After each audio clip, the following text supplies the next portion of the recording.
விஜய் நேத்து பிரைஸ் எல்லாம் கொடுத்தாரு ஸ்டூடெண்ட். அதை எப்படி பாக்குறீங்க? விளம்பரமா பாக்குறீங்களா இல்ல மனசார ஒரு ஹெல்ப் பண்றதா நினைக்கிறீங்க? நமக்கு வந்து விளம்பரத்துக்காக தான் பண்றாரு. ஏன்னா இது வரைக்கும் முன்னாடி பண்ணவே இல்ல. இப்ப எலெக்ஷன்ல நிக்கிறாரு பண்றாரு. இப்ப இதெல்லாம் முன்னாடி தலையே பண்ணிட்டாரு. தலைவர் வச்சு தான் விளம்பரத்துக்காக தான் பண்றாரு. அதுல டவுட்டே கிடையாது. என்ன விளம்பரத்துக்காக பண்றவங்க வந்து யாருமே பண்ண மாட்டாங்க அந்த மாதிரி. டீலர்ஸ் ப்ரோ, இப்போதைக்கு விளம்பரம் தேவைதான். ஒரு எலெக்ஷன் நிக்கிறாருன்னா இப்ப யாருன்னு தெரியாதவங்க ஓட்டு போடுவீங்களா? தெரியறவங்க தானே ஓட்டு போடுவீங்க. இப்ப விளம்பரத்தை காட்டுறாரு, அப்ப எலெக்ஷன்ல என்ன நல்லா பண்ணுவோம் பாக்கலாம். டாப் 3ன்றது வந்து யாரு வேணா வாங்கலாம். ஃபர்ஸ்ட் பாஸ் ஆனா போதும் நமக்கு. நான் ஆவரேஜ் ஸ்டூடெண்ட் தான். நான் வந்து அவ்வளவுலாம் இல்லை. நான் கொரோனா பேட்ச். 3 பேர் கொடுத்தா அது மாதிரி ஆசை வரும். ஆனா அப்படி வராது. அவங்க மேல போறாம தான் சில பேருக்கு மேல வருமே தவிர மத்தவங்களுக்கு தான் பொறாம வரும். நீ எல்லாருக்கும் கூட எல்லாருக்கும் எல்லாருக்குமே ஈஸியா வருமே. எல்லாருமே படிக்க மேல ரொம்ப இன்ட்ரெஸ்ட் வருமே. ஆனா ஏன் பண்ணல? விளம்பரம், அரசியல், அதனால பண்ணல. அது அரசியலுக்கு வந்து விவரம் பண்ணலாம்ல. முன்னாடியே பண்றாருன்னா அது உதவிதான். 200 கோடி சம்பளம் வாங்குறாரு அவரு. அதெல்லாம் விட்டுட்டு நான் அரசியலுக்கு வராருன்னா அது எப்போ உங்களுக்கு?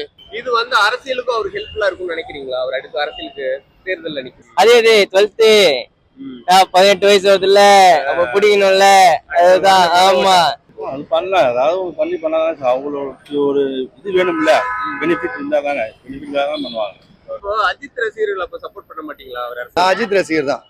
அஜித் ரசிகரா இருந்தாலும் அரசியல்ல விஜய்க்கு சப்போர்ட். ஆமா, விஜய் அஜித் ரசிகர் எல்லாமே விஜய்க்கு ஓட்டு போடுவாங்க. கண்டிப்பா கண்டிப்பா. இது மாதிரி தளபதி வட்டம் சீமா, நம்ம தலைவர் சீமா இருக்கட்டும், யாரும் வேணா இருக்கட்டும், நமக்கு உதவி பண்றாங்களா, யாரும் நமக்கு ஹெல்ப் பண்றாங்களோ அவங்க நம்ம ஓட்டு போடுறது. அவ்வளவுதான் வித்தியாசம். அது வந்து அந்த டைம் படம் வரும்போது தான் அவங்க அப்படி நடந்துப்பாங்க. தவிர எல்லாருமே ஒத்துமையா தான் இருக்காங்க. அவரும் சீமானு கூட்டணி வச்சா நல்லா இருக்கும்னு நினைக்கிறீங்களா? தனிச்சுன்னா தான் கரெக்டாக. கூட்டணி இருந்தா ஜெயிக்க முடியாது. ஃபீல்டு ஒர்க் சீமான். ஏன்னா தமிழுக்காக போறாரு அவர் சீமானன். அவருக்கும் நம்ம சப்போர்ட் பண்ணி தான் அவனு. கண்டிப்பா யாருமே அந்த மாதிரி குரல் கொடுக்கல. சீமானண்ணாக்கும் விஜய்க்கும் விஜய் அண்ணாக்கும் இது பண்ணீங்கன்னா பயங்கரமா இருக்கும். வைக்கணும், 2 பேரும் வைக்கணும். 2 பேர் சேரும்போது ஒரு பெரிய மாற்றம் வரும். நீங்க அரசியலுக்கு வந்தா அவர் வரதை சப்போர்ட் பண்ணுவீங்களா? கண்டிப்பாண்ணே, எல்லாம் சப்போர்ட் பண்ணி தானே ஆகணும். தாராளமா சப்போர்ட் பண்ணும். இல்ல ப்ரோ, பாக்கணும் ப்ரோ. என்னன்னு நம்ம தெரியாம எதுவும் நம்ம பண்ண முடியாதுல்ல.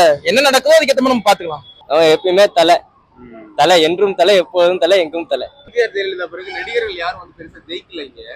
விஜயகாந்த் கூட எதிர்கட்சியா தான் இருந்திருக்காரு. இவரு வந்து சிஎம் வாய்ப்பு இருக்குன்னு நினைக்கிறீங்களா? கன்ஃபார்மா இருக்கும். வாய்ப்பு கொடுக்கணும். எல்லாம் புது ஒரு வாய்ப்பு கொடுத்தாதான் ஒரு ஹெல்ப் ஆகும். இவங்களும் ஆண்டாங்க, இவங்களும் ஆண்டாங்க. புதுசாக வாய்ப்பு கொடுத்து பார்ப்போமே. கண்டிப்பா அதுக்கெல்லாம் நமக்கு கணிப்பு சொல்ற அளவுக்கு எங்களுக்கு தகுதி இல்லை. ஹார்ட் ஒர்க் பண்றப்பல கண்டிப்பா இருக்கும். ஸ்டூடெண்ட் அந்த ஓட்டு வரும். ஸ்டூடெண்ட் ரசிகர் ஓட்டு, அது மூலியமா ஃபேமிலி ஓட்டு வரும். ஆனா மக்கள் கொஞ்சம் சப்போர்ட் பண்ணணும். 26ல உங்க ஓட்டு தமிழக விஜய் தான்.